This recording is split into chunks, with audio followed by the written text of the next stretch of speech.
আসসালামু আলাইকুম সুপ্রিয় দর্শক, আজকে নিয়ে এসেছে আপনাদের জন্য দারুণ মজার দই পুডিং। যে কোনো অনুষ্ঠান কিংবা উৎসবে আপনারা চটজলদি এই সুস্বাদু দই পুডিংটি তৈরি করে নিতে পারেন।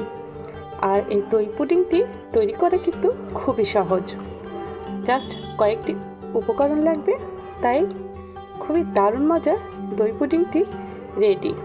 তবে চলুন আর দেরি না করে দই পুডিংটা আমি কীভাবে তৈরি করেছি সেটা আপনাদের সঙ্গে শেয়ার করি। প্লিজ ভিডিওটি শেষ পর্যন্ত দেখবেন।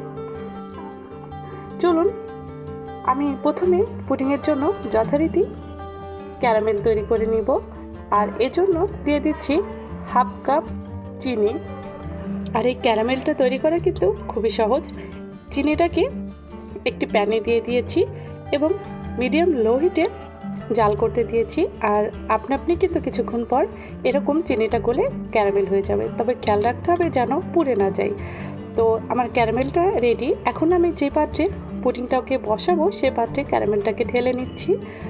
আর কীভাবে ঢেলে নিচ্ছি আপনারাই দেখতে পাচ্ছেন। অবশ্যই কাজটি গরম থাকতে থাকতে করতে হবে, ঠান্ডা হয়ে গেলে কিন্তু ক্যারামেলটা প্যানে জমে যাবে।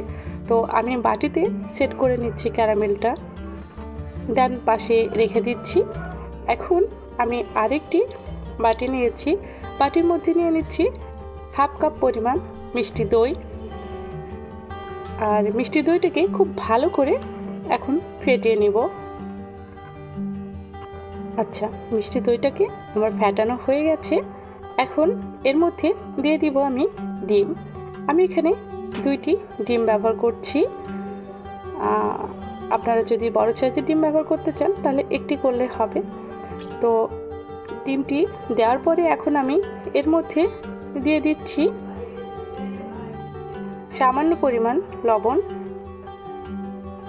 আর দিয়ে দিচ্ছি ভ্যানিলা এসেন্স হাফ চা চামচ পরিমাণ, যাতে ডিমের গন্ধটা না আসে। এখন এগুলোকে দিয়ে আবার খুব ভালোভাবে দইয়ের সঙ্গে মিশিয়ে নিতে হবে। আমি এখানে একটি হ্যান্ড হুইস্কি দিয়ে মিশিয়ে নিচ্ছি, আপনারাও এভাবে হ্যান্ড হুইস্কি দিয়ে মিশিয়ে নিতে পারেন। তো খুব ভালোভাবে মেশানো হয়ে গেলে এখন এ পর্যায়ে আমি এর মধ্যে অ্যাড করব জাল করে রাখা গরুর দুধ। আর আমি দুধটাকে কিন্তু খুব ভালো করে ঘন করে নিয়েছি, যাতে পুডিংটা খেতে খুব বেশি টেস্টি হয়। তার আগে আমি দিয়ে দিচ্ছি মিষ্টির জন্য কনডেন্স মিল্ক। আমি এখানে 1/3 কাপ পরিমাণ কনডেন্স মিল্ক ব্যবহার করেছি। আমি কিন্তু চিনি ব্যবহার করিনি। আর আপনারা যদি চিনি ব্যবহার করেন তাহলে কিন্তু এটা প্রথমে দিয়ে দিতে হবে চিনিটা, তাহলে চিনিটা গলে যাবে। আমি যেহেতু কনডেন্স মিল্ক ব্যবহার করেছি তাই একটু পরে দিয়েছি। আর দিয়ে দিচ্ছি জাল করে রাখা হাফ কাপের একটু বেশি ঘন গরুর দুধ দিয়ে খুব ভালোভাবে আমি এখন ফেটিয়ে নিব। একটু সময় নিয়ে ফেটিয়ে নেবেন, তাহলে পুডিংটা কিন্তু মসৃণ হবে। তো আমি ভালো করে মিশিয়ে নেওয়ার পরে এখন একটি ছাকনা দিয়ে পুডিংটাকে ছেঁকে নিব এবং যে বাটিতে ক্যারামেল সেট করে রেখেছিলাম সেই বাটির মধ্যেই ছেঁকে নিচ্ছি। দেন একটু কয়েকবার ট্যাপ করে নিচ্ছি যাতে ভিতরে কোনো প্রকার লাঞ্চ না থাকে। তো এখন আমি বাটিটাকে ঢেকে দিচ্ছি। আর এদিকে আমি একটি বড় পাত্র নিয়ে নিয়েছি, তার মধ্যে পানি বসিয়ে দিয়েছি। আমি 3 ভাগের 1 ভাগ পরিমাণ পানি দিয়েছি এবং 3 ভাগ ফাঁকা রেখেছি। তো একটি স্ট্যান্ড বসিয়ে দিয়েছি এবং স্ট্যান্ডের উপর আমার বাটিটাকে বসিয়ে দিয়েছি। পানিটাকে ফুটিয়ে নিয়েছি আর ছিদ্রটি একটি লবঙ্গ দিয়ে বন্ধ করে দিয়েছি। তো আমি এখন 1 ঘন্টা 20 মিনিট এটাকে ভাবে সিদ্ধ করে নিব। 1 ঘন্টা 20 মিনিট পর ফিরে এসেছি এবং আপনাদেরকে দেখিয়ে দিচ্ছি আমার পুডিংটি কেমন করে জমেছে। আর এজন্য আমি একটি সাসলিকের কাঠি নিয়েছি এবং কাঠিটি কিন্তু দেখুন পরিষ্কার বের হয়েছে। এখন ঠান্ডা করতে দিয়েছি, ঠান্ডা করে আমি ফ্রিজে রেখে দিয়েছিলাম সেট করার জন্য।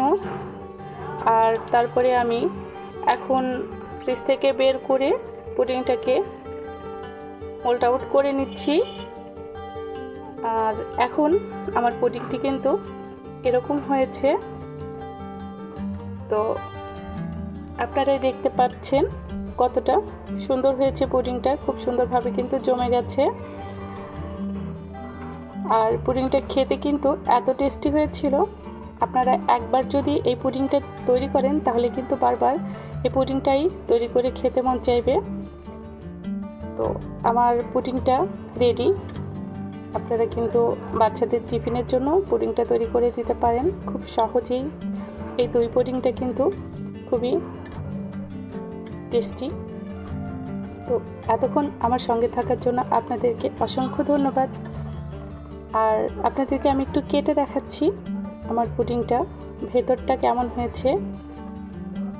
আর আপনারা দেখতে পাচ্ছেন কোনো প্রকার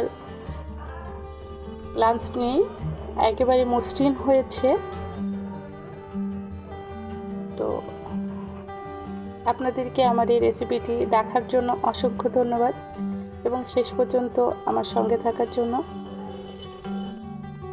প্লিজ আমার রেসিপিটি যদি ভালো লাগে তাহলে একটি লাইক অ্যান্ড কমেন্টস করবেন আর বন্ধুদের সাথে শেয়ার করবেন। ধন্যবাদ।